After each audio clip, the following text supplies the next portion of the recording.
It's been 20 years since the release of Metroid Prime. Hard to believe, isn't it? This game is over 20 years old, and it is kind of. I hesitate to call this game forgotten because it really isn't, but I think these days a lot of people tend to fixate on Super Smash Bros. Melee and games like Wind Waker as being the highlight of the early GameCube years. And I do agree that those games are very special to me, and I really enjoy them a lot. But recently, I have been going back to the original Metroid Prime games. I've been playing a lot of Metroid Prime 1, and I've dabbled a little bit in Metroid Prime 2, and I'm very anxious to get back into Metroid Prime 3.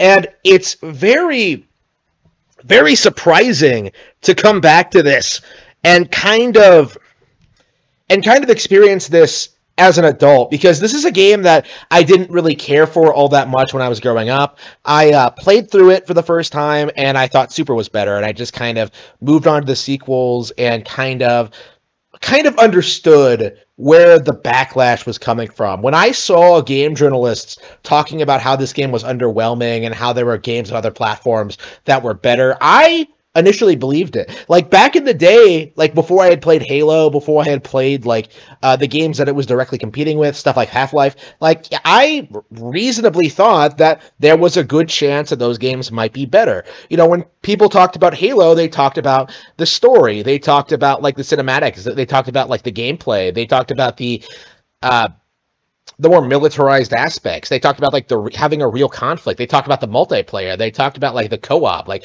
all these things that Metroid Prime did not have. And as a naive kid, I really thought that like, yeah, maybe there's something to it. Like it has more mainstream appeal. But now that I've actually grown older and I've actually played all these games, I've played Halo, I've played Call of Duty. I've played Mass Effect. I've played like a lot of these other sci-fi properties, stuff like Dead Space. I've played all these games, and looking back on it, you know, returning to Metroid Prime after all these years, it kind of dawned on me that Metroid Prime, in a weird sort of way, is an underrated masterpiece. And I do mean underrated because this game, weirdly enough, was successfully damage controlled by the gaming establishment, because they managed to convince me, you know, a naive fan of games, that maybe there were better games out there. You know, that maybe I should keep my eye out for future games from Nintendo or from other companies that could like really make a Metroid game really work, you know? But really, this game went above and beyond what anyone really expected of it. This game had to follow up on Super Metroid, right? Which is one of the best games ever made. It released alongside Fusion, which was, you know, a new 2D entry, which of course would garner more attention from more old school fans. Like, it was from an untested developer. It had like a rough development period. Like, there were very legit concerns going into this that this was going to be an underwhelming experience, but no. Like, playing this game again 20 years later, it is not only one of the best games from the time period, it's one of the best games from 2002. Not only is it one of the best games of that year, it's one of the best games of that decade. It's better than modern games. It's somehow better than not only Dead Space, but the upcoming remake and the spiritual successor from the successor, Callisto Protocol, from the same developers. Like, you know, it's it's immersive, it's gorgeous, it's visually interesting, it has great environmental effects. Like, there are these really neat moments where you climb out of pools of water and you can see like the water dribbling down your visor. You get instances where like steam clogs up your vision for a brief second. You have like, you know, great particle effects, great boss designs, great animations, great enemy designs, great boss fights. And I think one of the most fascinating, compelling, abstract stories in gaming, because this game does not have any real cutscenes. Not really. Like, there are occasional ones where like things happen, but for the most part, most exposition is optional, right? You can go through the entire thing and have no idea what the game is actually about. But if you actually read like the pirate logs and you know, the lore tablets, and really like get invested in what's going on, you get like a surprisingly complex storyline about like about Samus like dealing with an ancient evil that is just mucking up the life on this relatively peaceful planet, right? It's a really interesting take on the Metroid formula, and one of the reasons I it feels more like a Zelda game more than a Metroid one in a lot of ways. It has like the same kind of setup where Samus has to go and collect a lot of objects to fight the evil at the end, but it works, right? This is, I think, one of the finest experiences in gaming with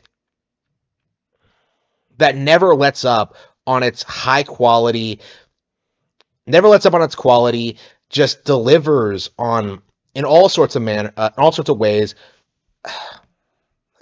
I think more than any other game I've ever played in my life, Metroid Prime really truly makes you feel like you're alone in this hostile environment. Like even in Super, you had like that guy who was dead outside Kraid's door, and in Fusion you had like Adam and stuff like that. Prime 2 had, some NPCs. Prime 3 had a lot of them. But like Prime 1 really wanted to make you feel like you were alone in this strange, isolated alien world there was no backup, there were no like people to help, there was no real reason to even go on this adventure to begin with, honestly, other than the fact that Samus really wanted to do it. It's interesting to see just how unique this game is, even 20 years later. Like, out of all the games in the early GameCube lineup, stuff like Wind Waker, stuff like Sunshine, like, this really is the game I think Western creators could have learned the most from, because this was developed from a Western team, and a lot of these ideas are from a Western do encompass Western sensibilities, right? Like the focus on the storyline, uh, the emphasizing what a cool character Samus is, like the nature of like the sci-fi. It comes off as like more westernized than the typical Metroid property, which these days seems a lot more anime-esque. And in a lot of ways, that really suits Metroid very well, because this was always a very Western-influenced franchise, and giving it to a Western team, one that respected the brand and knew what they were doing, it created something marvelous. It really is a cut above not only the games from the time period, but everything that's come out since then.